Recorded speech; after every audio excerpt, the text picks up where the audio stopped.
Hello and welcome back to my second channel. Welcome back to Jack in the Books. Today I wanted to talk about these books. These are the books that have inspired movies that are nominated in the 2024 Oscars. Some of these movies will be about to become Oscar winners, which is so exciting. The one thing I feel quite personally devastated about and sad about, and honestly, it really feels like an injustice that there is no award for Best Supporting Dog. Because the dog in Anatomy of a Fall put on the best performance of the whole year, in my humble opinion. I think it might be the best performance of all time. I would die for that dog. I think that dog did such a... He's the goodest boy. He is the goodest boy.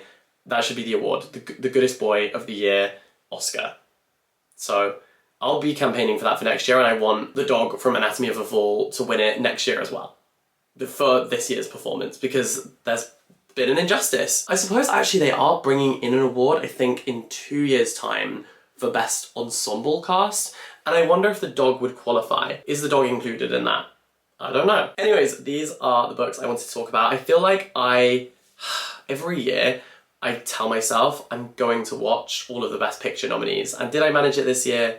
No. Let me read to you the ones I have seen. It's not going to take us long because it's not many of them. Well, maybe like half, I think. Okay, so I've seen The Holdovers, Barbie, Oppenheimer, Poor Things, Past Lives, Anatomy of a Fall. So I have not yet got around to American Fiction. I have not yet got around to American Fiction, The Zone of Interest, Maestro, and Killers of the Flower Moon. Okay, so I have actually seen a majority. There's only 4 that I haven't seen, but that is beside the point. I wanted to talk to you about these books, mostly just to alert you to the fact, if you weren't already aware, that so many of the Oscar nominees come from literature. They come from books originally, and so let's talk about them. Let's discuss. Okay, controversially, I will be starting with a snub. All of Us Strangers, snubbed from the Oscars. But based on this novel, I feel like a lot of people didn't realise that this one was a book adaptation, and that's why I want to kind of spotlight it. But this is Strangers by Taichi Yamada, and translated by Wayne P. Lammers. And of course, this will remind you of that movie. Middle-aged, jaded, and divorced TV scriptwriter Harada returns one night to Asakusa, and that is a dilapidated downtown district of Tokyo where he grew up. There at the theatre, he meets a likeable man who looks exactly like his long-dead father.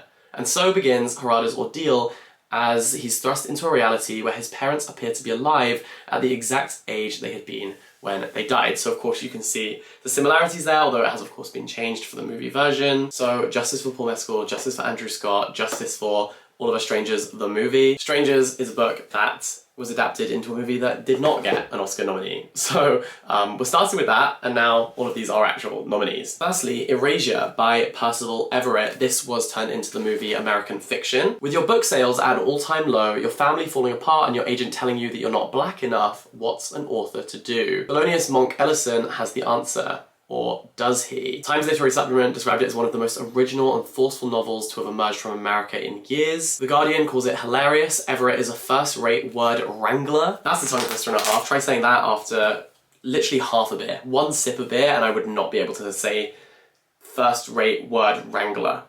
The Independent on Sunday calls it very funny and very harsh. I especially want to draw attention to these ones where the name of the novel has been changed for the movie adaptation, because that is where I guess we feel that disconnect of not realising that there is a famous novel that it's based on. Percival Everett has also been seeing a lot of success recently with Dr. No and The Trees. Lots of really interesting books that he is writing, so he's definitely an author to have on your radar. Okay, so Erasure. The basis for Cord Jefferson's new movie American Fiction is a modern satire of the way the literary world imposes broad strokes racial stereotypes on non-white authors, as well as a moving portrait of a complicated black man from a complicated family. So there is a difference though. While Erasure largely takes place in Washington DC, which is where Monk grew up, the movie setting has been changed to Boston. So I always think it's quite interesting seeing what differences there are and what directors and screenwriters choose to change and why that is. So if you haven't seen the movie and you've also read the book, let me know why you think the setting was changed, what else is different, and which is better, honestly. Which one should I start with? Because I haven't...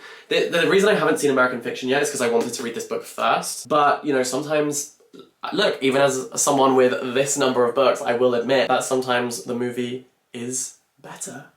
Is that blasphemous to say? Sometimes the movie is better. Oh, It's true! Anyways, let me know. Next, of course, we have Poor Things. Now, I am desperate to read the book because I thought the film was just incredible. I really think that this could be the year that we see Emma Stone get her second Oscar. She's been sweeping the award season so far, and her performance in Poor Things is just, like, out of this world. Like, I can't even begin to imagine how difficult it was to film a lot of those scenes, and she just does so with so much charisma. It's incredible. So I guess this is going to be pretty similar, judging by the picture on the cover. This was the winner of the Whitbread Novel Award and the Guardian Fiction Prize. This is by Alistair Gray. I'm wondering what year this came out, because this had not been on my radar at all. Poor Things, episodes from the early life of Archibald McCandless, MD, Scottish Public Health Officer. And this was first published in 1992. Wow, okay. What strange secret made rich, beautiful, tempestuous Bella Baxter irresistible to the poor Scottish medical student Archie McCandless? Was it her mysterious origin in the home of his monstrous friend Godwin Baxter, the genius whose voice could perforate eardrums? So in the book they also go to Alexandria and Paris. I think the lab is set in Scotland. I think it's in London in the movie, I'm pretty sure.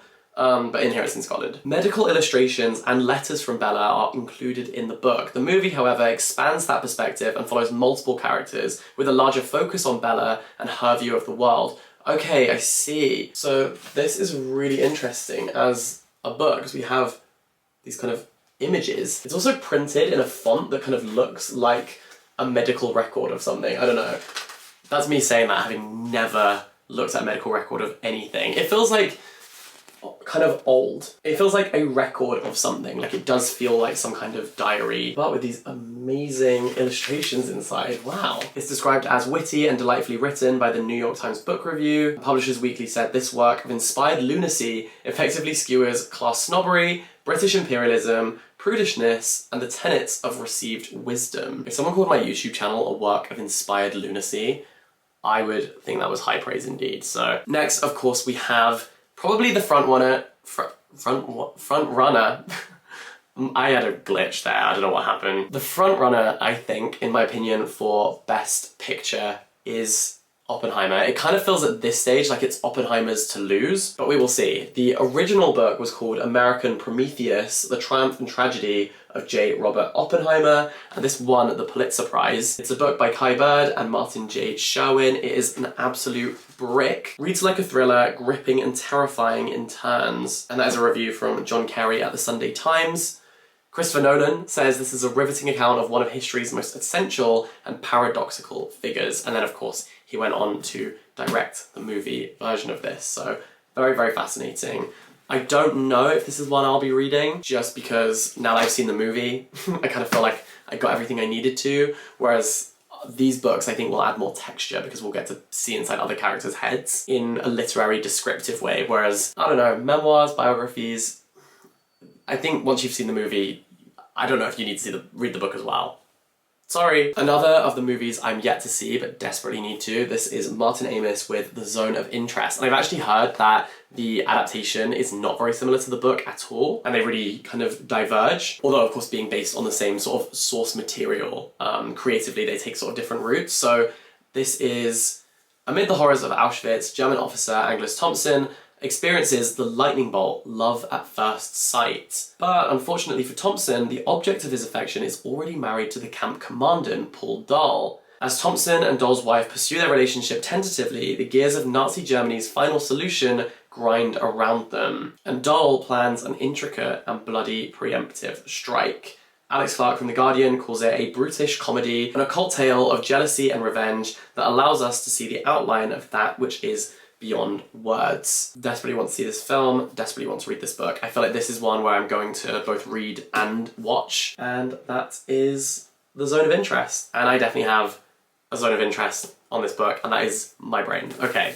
What? Diana Nyad's memoir, Find a Way, was turned into the movie Nyad with Jodie Foster. One Untamed and Courageous Life, the book behind Nyad, now a Netflix original movie. After 4 attempts, 64-year-old Diana Nyad finally swam from Cuba to the Florida Keys. She was in the water for 53 hours across 110 miles. Millions of people watched, cried, and cheered for her tenacity and her courage. Find a Way is her account of the epic quest that led to that moment, including breaking multiple world records across the globe. So if you're a sports fan, I feel like this is going to be a really interesting book about resilience and persevering. There are also some pictures on the inside of her and her team and her injuries, apparently. I'm so glad that's what I chose to look at. It says age 60, back to world-class athlete. And this won Autobiography of the Year in 2017 from Cross Sports International. And Hillary Clinton reviewed it saying, when you're facing big challenges in your life, you can think about Diana Nyad. And nearly anything else seems doable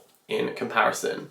Wow, that's a high endorsement. Of course, we have Killers of the Flower Moon. The book is also called Killers of the Flower Moon. It's by David Grann. This was a #1 New York Times bestseller. It's described by the Boston Globe as a masterful work of literary journalism crafted with the urgency of a mystery. This is about how the FBI was born. It's about Native American indigenous people. Molly Burkhart watched as her family became a prime target. Her relatives were shot and poisoned. Her community were dying under mysterious circumstances, and many of those who investigated the crimes were themselves murdered. As the death toll rose, the case was taken up by the newly created FBI. Struggling to crack the mystery, Hoover turned to a former Texas Ranger who got together an undercover team, including a Native American agent. So I have not seen the movie yet because I know it is incredibly long, and I already watched all of Oppenheimer, so that's my quota. I feel like movies are getting longer. Am I right in saying I dropped it? I feel like movies are getting longer. That's my point. I swear, movies did not used to all be this long. Right? And almost every movie I see, I'm like, this could have been 20 minutes shorter. I think people are definitely taking creative liberties to like make a lot of films a lot longer. And I know that Killers of the Flower Moon, Martin Scorsese, Leonardo DiCaprio, Lily Gladstone is a stellar team of people, but it's just long. And finding the time to be like, yes, I will go and sit in the cinema for 3.5 hours has proven tough, but I will do it eventually, and that is Killers of the Flower Moon. Now, of course, one of my favourite books of all time, I just think this is one of the most special books ever, The Colour Purple by Alice Walker. My copy is falling apart because of the number of times I have thumbed its pages, and for the sake of being brief and concise, I'm just going to read you the blurb, also because I'm nervous that I will give you spoilers, because I'm not sure what the blurb says that you're kind of meant to know going into it without giving away the plot. Dear God, I'm 14 years old and I've always been a good girl. Maybe you can give me a sign letting me know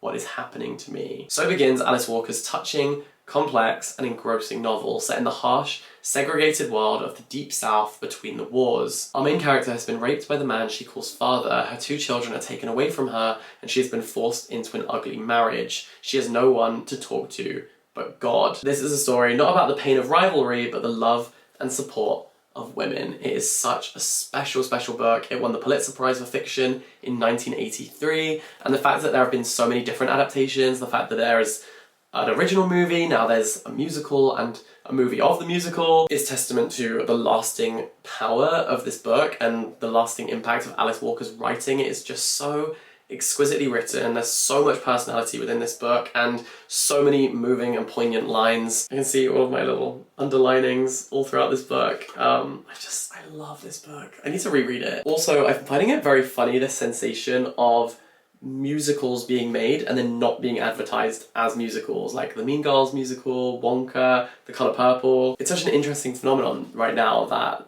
obviously musicals are not getting people through the door, so they are having to advertise in different ways and kind of tricking people into seeing musicals. And I wonder how that affects the reception of people being kind of surprised and not being like mentally poised for seeing a performance like that. I don't know.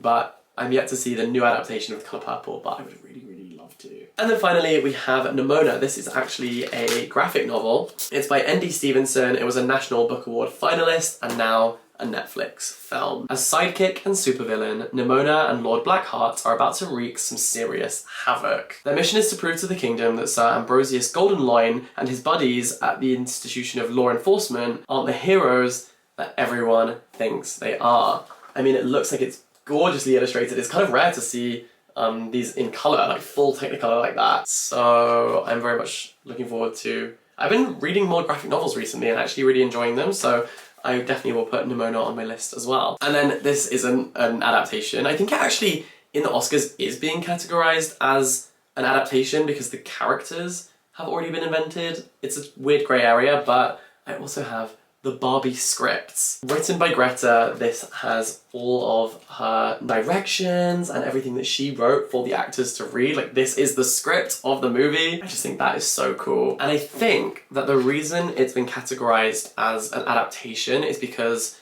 there are things that are like canonical. For example, Barbie's relationship to Ken, the fact that she lives in the dream house, that she lives in Barbie land. Like, Greta didn't make those things up from scratch, and so I think that is why the Oscars have chosen to categorize the Barbie movie as an adaptation. I think that's very interesting. So these are, well, they were all of the books. I did just drop 2 of them. These are the books that have been adapted for the screen this year, and we will see who wins the awards. Let me know in the comment section who you're rooting for. Who would you like to see take home an Oscar tonight? We'll see, we'll find out. I will be watching. Let me know if you will be too, and all the best. Stay in touch, have a wonderful day, and I'll see you next time. Bye-bye!